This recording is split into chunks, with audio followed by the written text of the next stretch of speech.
사무엘상 1장 1절로 8절 말씀을 제가 봉독해 올리겠습니다.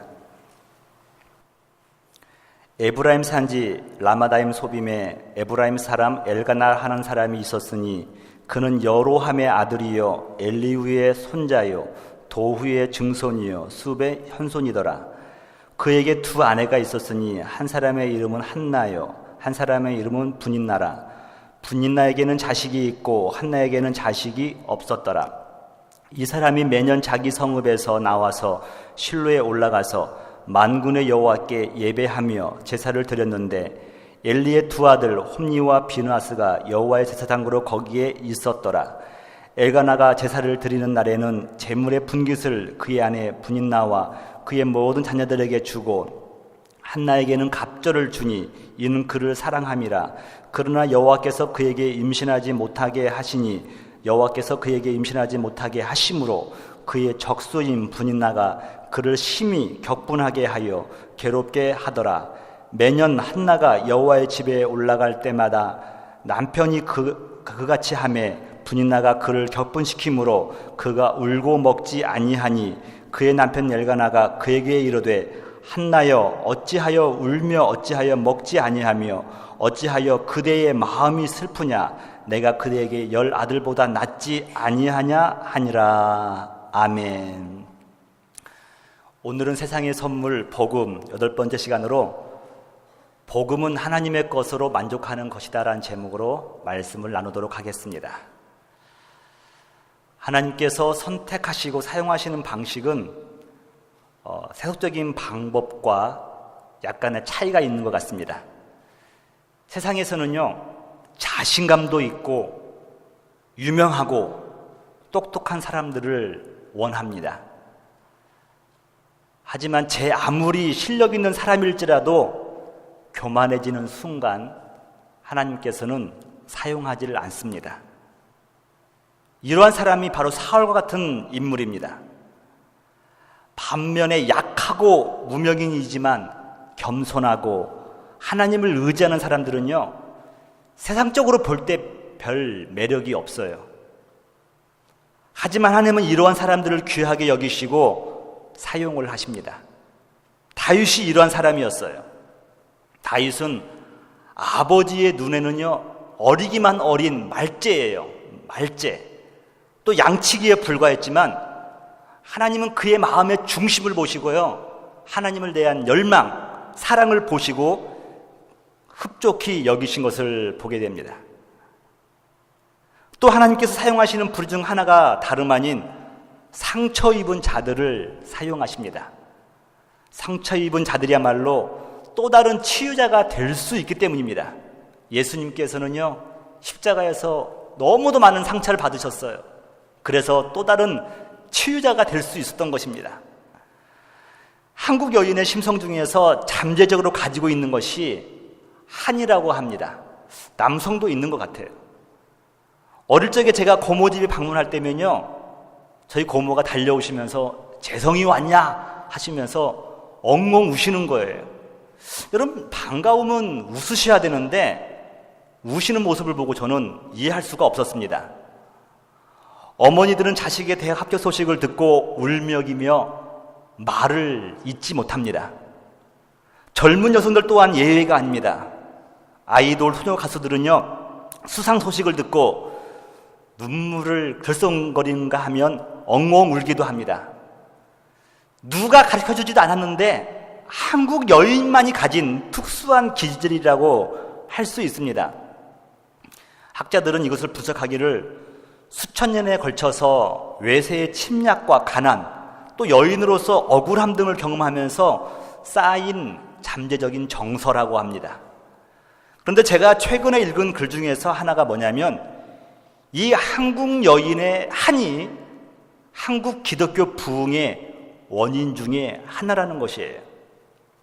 마음속에 가지고 있는 울분, 억울함, 이것들을 맘 놓고 토로할 대상이 없었는데 아마도 그 대상을 하나님 앞에 나와서, 교회에 나와서 울부짖고 부르짖으면서 해소되지 않았나 생각해 봅니다. 성경에서도 한 많은 여인이 소개되고 있습니다. 그의 이름은 여러분들 잘 아시는 사무엘의 어머니 한나입니다. 그의 남편의 이름은 엘가나입니다. 오늘 1절에 보시면 엘가나의 조상이요 줄줄이 소개되고 있어요. 보통은 한두 명, 할아버지 이 정도가 소개되는데 한 3-4분의 할아버지가 소개되는 걸 보니까요, 이 엘가나의 가정은 나름대로 유력한 가문의 사람이 아니었나 생각해 봅니다. 그런데 오늘 본문을 읽다 보니까요, 한나가 가지고 있는 또 한이 무엇인지가 우리는 발견할 수가 있습니다. 여러분 2절에 보니까 엘가나에게 2 아내가 있었다 그래요. 가끔 이렇게 말씀을 전하보면요, 엉뚱한 데에서 은혜 받으시는 분들이 있어요. 봐라, 아브라함은 아내가 몇이냐, 또 야곱은 몇이냐, 엘가나는 몇이었냐, 이렇게 말하는 분도 있어요. 여러분, 그것은 근데 성경이 기록됐다고 진리가 아니라 성경은 사실적인 얘기이기 때문에 그 사람들이 잘못 산 걸 그대로 적은 거예요. 왜 여러분 그것만 바라보십니까? 이삭은 하나였고요, 예수님과 사도 바울은 결혼을 안 했을 뿐만 아니라 제자들은 대부분 아내에 대해서 별로 언급이 없어요. 일단 한나의 가정은요 정상적이지가 않습니다. 남편이 나 말고 다른 여인을 사랑한다. 여인으로서는 상당히 수치스러운 일이 아닐 수 없을 것입니다. 설상가상으로 한나는 자식이 없는데 둘째 아내 이 분인나는요 자식이 여럿 있는 거예요. 이 2가지 사안만 놓고 보면요, 이 여인의 고통이 얼마나 클지 상상이 가고도 남습니다. 그런데 이 상황이 우연히 된 것이 아니라는 사실을요 우리는 곧 발견할 수가 있어요. 5절 보면요, 그러나 여호와께서 그에게 임신하지 못하게 하시니, 6절에는 여호와께서 그에게 임신하지 못하게 하심으로 여호와께서 태를 막고 계시다는 겁니다. 저 여러분 이 점에서 한 가지 의문을 가질 수밖에 없습니다. 우리는 복음을 받아들일 때 자주 듣던 말이 뭐냐면요, 예수 믿으면 복 받는다는 거예요. 예수 믿으면 만사가 형통한다는 거예요. 교회에 나오면 모든 문제가 풀린다는 거예요. 심지어 예수 믿으면요 부자가 될 수 있다고 우리는 들어왔던 것이 사실입니다. 한나는 여호와 하나님을 철저히 믿었던 여인이었습니다. 그런데 하나님께서 왜 이 여인에게 고난을 주는 듯한 인상을 버릴 수가 없다는 것입니다. 한 가지 의문이 생깁니다. 왜 하나님께서 믿음 좋은 한나에게 문제와 아픔을 주시는가? 또 그리고 예수 믿음의 복은 무엇을 의미하는가 하는 것입니다. 저는 오늘 본문 말씀을 중심으로 이 질문에 대한 답을 찾아보고자 합니다. 첫 번째, 내 앞에 놓인 문제를 통하여서 우리는 하나님을 만날 수 있다는 것입니다. 문제 없는 인생, 문제 없는 가정 하나도 없습니다. 하나님은 사랑하는 자녀들을 통하여 이 자녀들이 문제를 통하여서 하나님을 만나기를 원하십니다. 복음서에서 예수님 만난 사람들 대부분 문제가 있던 사람들이었어요. 소경, 안진뱅이, 혈루병을 앓는 여인, 38년 된 병자, 자녀를 잃은 부모, 가난뱅이, 왕따, 이 문제 있는 사람들이 예수님을 만난 것을 보게 됩니다. 인생의 문제, 고통이 없는 사람들은요 굳이 예수님을 만날 필요를 느끼지 못했던 거예요. 내 앞에 놓인 문제는요 저주가 아닌 주님을 만날 수 있는 축복의 씨앗들입니다. 믿으십니까? 세상 사람들은요 일이 잘 풀리지 않으면 자신의 팔자가 사납다라고 말을 합니다. 하지만 믿음의 자녀들은요 자신의 팔자가 문제가 아닙니다. 하나님께서 기도하게끔 만드시는 것입니다. 이것을 모르니까 남편한테, 자식한테 다 분풀이하는 것입니다. 여러분, 한나가 더 억울한 것은요 분인나는 여호와 하나님을 잘 섬겼는지 안 그랬는지 언급이 없어 알 수 없지만요 6절 후반부에 보니까 이렇게 표현되고 있어요. 한나의 적수로 표현되고 있습니다. 한나의 적수. 또 한나를 격분케 한다. 또 7절에는 엘가나가 한나를 위하는 것을 시기하여 한나를 격분케 하는 이런 성품으로 볼 때요 그 분이나의 인품이나 성품은요 됨됨이는 어느 정도 사람인가, 하찮은 사람인가를 우리가 알 수가 있습니다. 여러분, 그런데 그 분이나는 아무 고통 없이 자녀들을 여럿이나 갖게 되었다는 것입니다. 이 점이 하나님을 믿는 성도가 참 신앙을 갖는데 넘어야 할 또 하나의 고비라고 생각합니다. 이것을 넘지 못하면 우리의 신앙은 더 깊어질 수가 없는 것입니다. 왜 불신자가 성도들보다 더 잘 사는가? 왜 믿지 않는 자들이 오히려 일이 잘 풀리는가? 하나님의 의도를 이해하기 위해 다음과 같은 질문을 제가 여러분에게 한번 드려보겠습니다. 여러분들은 분인나의 자녀가 누구인지 아십니까? 그들이 어떻게 살았고 그들이 어떻게 하나님을 예배하며 살았는지 여러분 알고 계십니까? 아무도 모릅니다. 성경의 저자에게는요, 아무리 분인나 자녀가 많았고 당대에 잘 살았다고 한들 관심 바뀝니다. 왜냐하면 하나님의 약속의 자녀가 아니기 때문입니다. 그러나 한나에게는요, 무자인 것은 저주가 아닌 축복이에요. 왜냐하면 하나님께서 한나와 그의 태를 통해서 태어날 자녀를 사용하실 계획이 있다는 사실입니다. 하나님은 한나에게 자녀를 안 주시려고 하신 것이 아닙니다. 그보다 먼저 문제를 통하여 한나를 만나고 주님 앞으로 나오게 한 후에 친밀한 영적인 관계를 맺기를 원하셨다는 것입니다. 여러분, 한나는 남편을 통하여서 마음의 상처를 받습니다. 또 자식이 없으니 말로 표현할 수 없는 고통을 받습니다. 더욱이 분연을 통하여서 울분이 복받쳐 옵니다. 한나의 마음속에는 한이 쌓여만 갑니다. 이것이 한나를 좌절로 인도하는 것이 아니라 하나님 앞으로 나아가게 하고 있다는 것입니다. 이 점이 신앙인과 비신앙인의 차이라고 저는 생각합니다. 신앙인들은요, 내 인생의 문제 때문에 더욱 주님을 찾게 된다는 것입니다. 새벽 예배 안 나오던 분이 갑자기 나오기 시작하면요, 목사로서는 꼭 감사한 일이에요. 근데 한쪽의 마음은 염려도 됩니다. 무슨 문제가 있었을까? 예? 평상시 잘 나와야 되는데 갑자기 나오면 그렇다는 거예요. 신앙인들은 내 인생 문제 때문에 더욱 주님을 찾게 된다는 것이죠. 성도님들이 즐겨 부르는 찬양 중에서, 찬송가 중에서 고요한 바다라고 하는 곡이 있습니다. 이 가사를 다 읽다 보니까요, 인생의 항해 중에서 만나는 풍랑은 참으로 괴로운 것인데 때로는 이 인생의 풍랑이 우리에게 유익함을 준다는 것을 깨달을 수가 있었어요.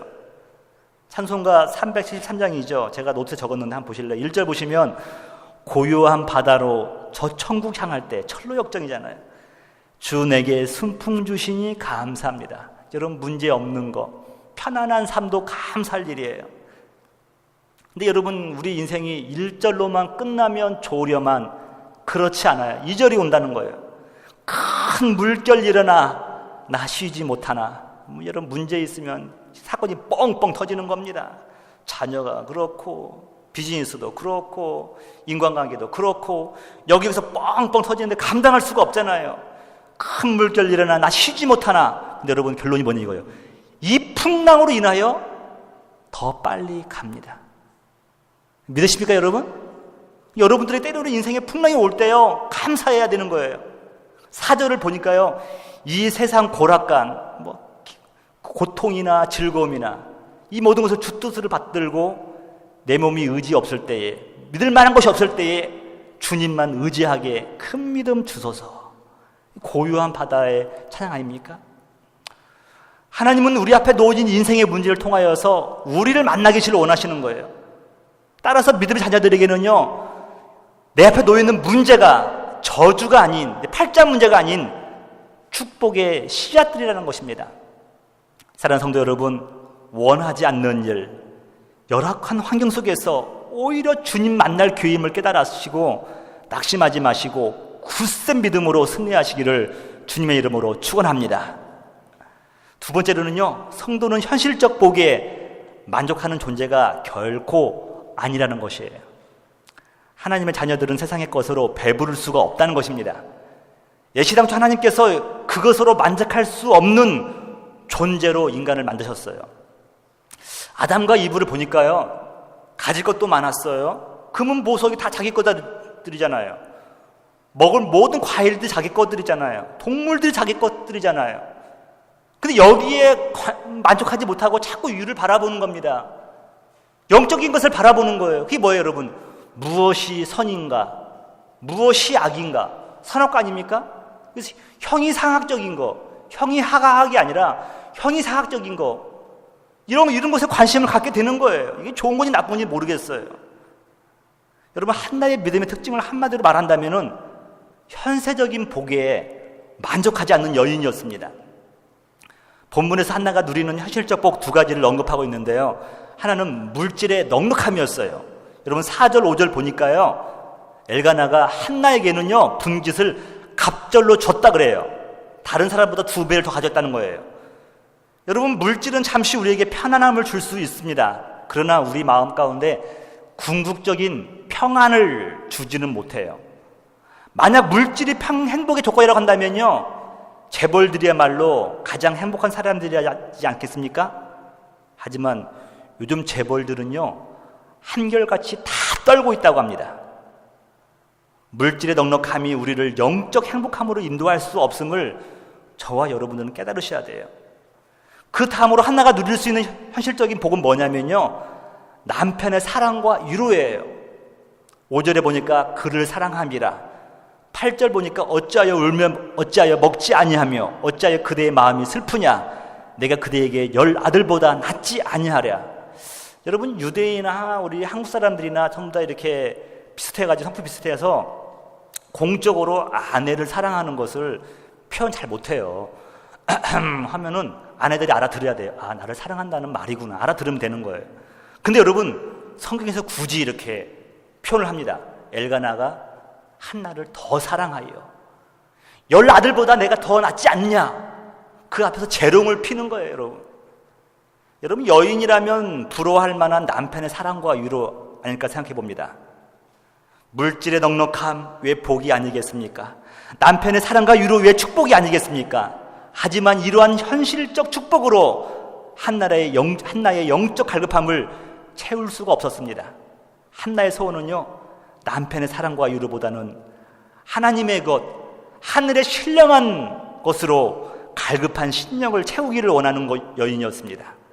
하나님만이 채워줄 수 있는 갈급함이라는 사실을 깨닫고 애통해하는 것입니다. 저자 마태는요, 이러한 사람들이 복이 있다고 말해요. 의에 줄이고 목마른 자는 복이 있나니 그들이 배부를 것입니다. 하나님의 정의, 하나님의 거룩함을 간절히 사모하는 자들에게는요, 하나님께서 채워주신다고 말씀하고 있습니다. 엘가나와 그의 가족들은요, 하나님께 제사를 드린 후에 배부르게 먹고 마십니다. 그리고 만족해합니다. 하나님께서 우리의 1년 동안 지은 모든 죄를 사해해 주셨어. 기뻐합니다. 하지만 한나는 그것으로 만족할 수가 없었습니다. 9절에 보니까요, 먹고 마신 후에 한나가 일어나니 어디로 갑니까? 성전으로 가는 거예요. 한나가 마음이 괴로워서 여호와께 기도하고 통곡하며 11절에 이런 고백을 하죠.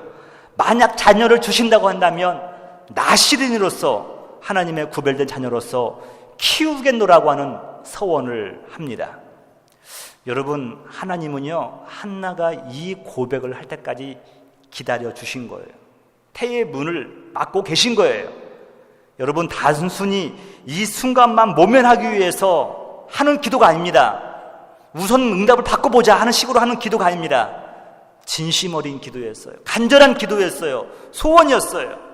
하나님은 한나의 이 기도를 귀하게 여기시고 응답을 해주십니다.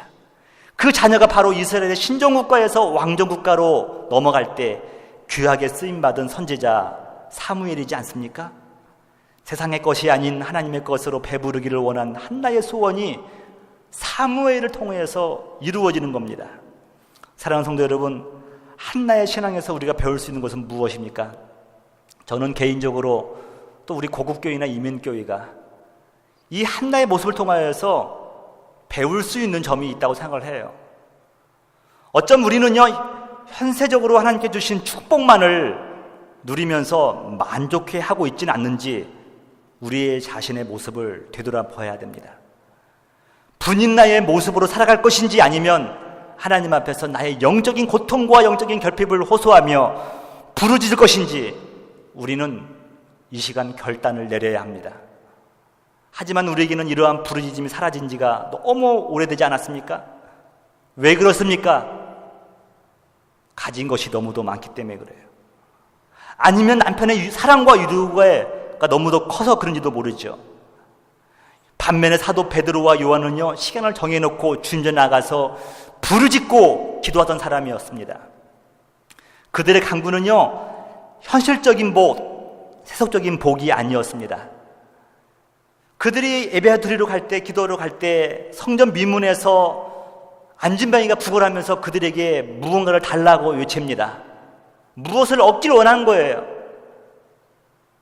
근데 베드로와 요한은요, 그 안진뱅이에 이렇게 말을 합니다. 베드로가 이르되 은과 금은 내게 없거니와 내게 있는 이것을 내게 주노니 나사렛 예수 그리스도의 이름으로 일어나 걸으라 하고. 여러분들은 아마도 은과 금이 많을지 몰라요. 여러분들은요, 어쩌면 숨겨놓은 보화들이 있을지도 몰라요.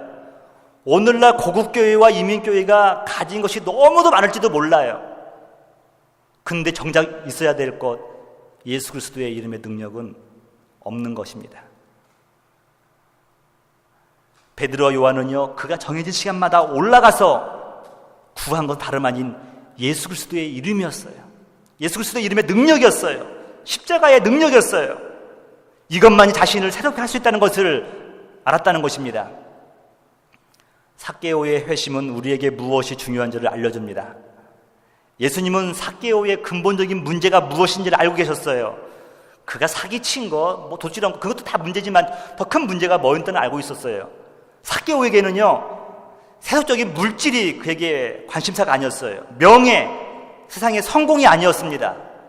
그에게는 바로 영적인 갈급함, 주님을 만나 인생의 문제를 해결받고 싶어하는, 하나님의 것으로 배부르고자 하는 갈망이 있었어요. 주님은 그것을 보시고요, 뽕 나오면서 내려오라 하시면서 그를 만나주신 겁니다. 죄인을 만나주신 거예요. 누가복음에 보니까 예수께서 그곳에 이르사 쳐다보시고 이러시되, 지나가시다가 여러분 수많은 군중들이 있잖아요. 수천 명이 모여있잖아요. 휙 지나가면 누가 누군지 몰라요. 근데 주님은 유독 삭개오를 바라보시는 겁니다.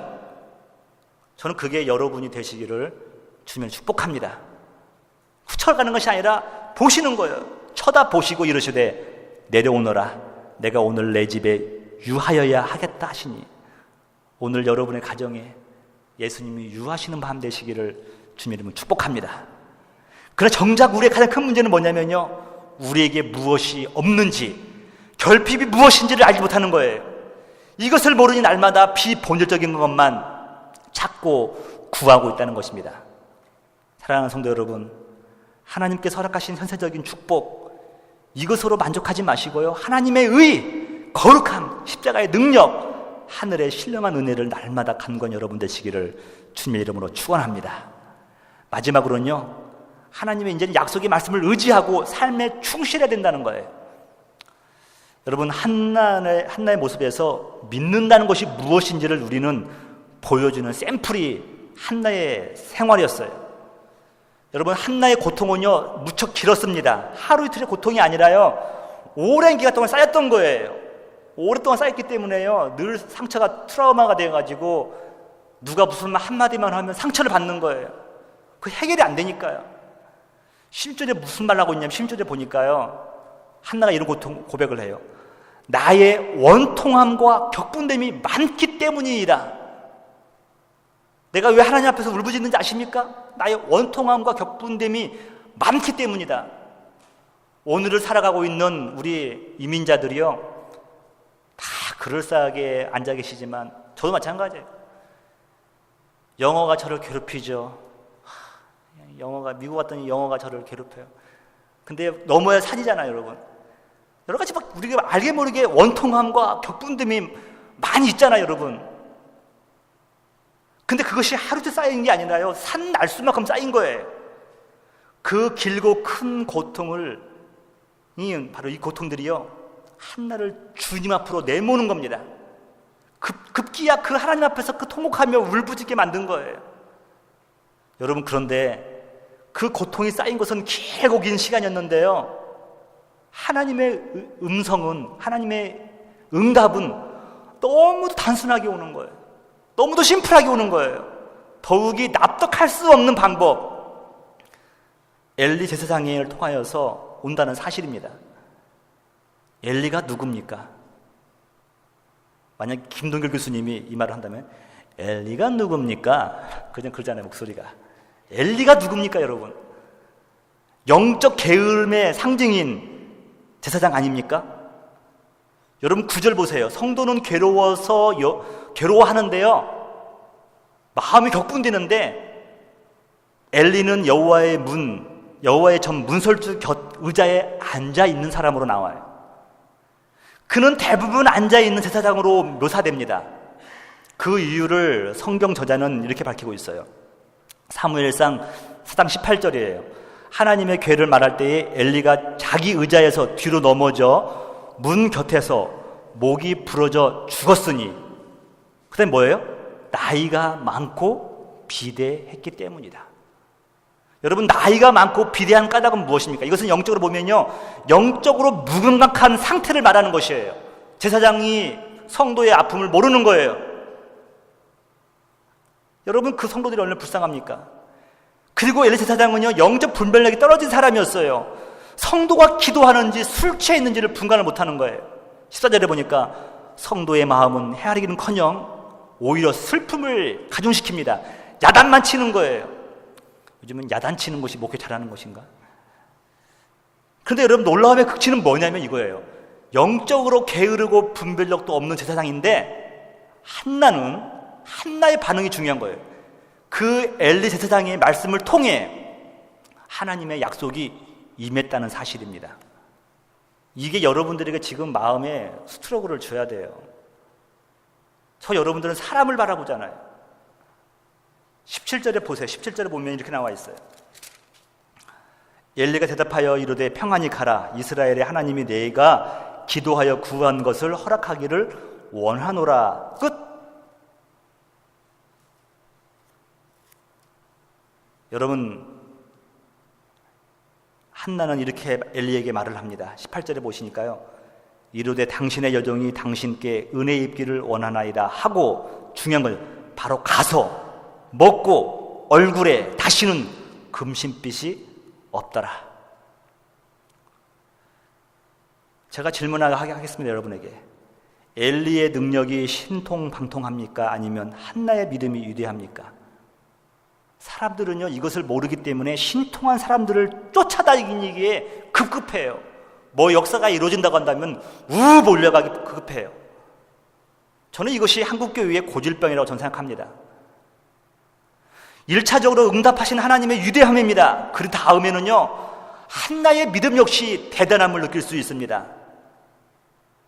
그 엘리 세상이 어떤 사람이니까 그 말을 듣고 가서 19절에 엘가나와 한나가 동침하였을 때, 순종하였을 때 여호와께서 그를 생각하였다라고 말씀하고 있어요. 그 결과 한나는 임신하고 사무엘을 낳습니다. 저는 한 지역교회를 섬기는 담임 목회자로서 저에게도 한나와 같은 결단과 믿음이 필요함을 종종 느낍니다. 저를 부르시고 맡겨주셨다고 한다면 감당할 만한 능력을 또 주셨다는 것을 믿어야 되는데, 가끔 그것이 흔들리는 거예요. 자꾸 흔들리는 거예요.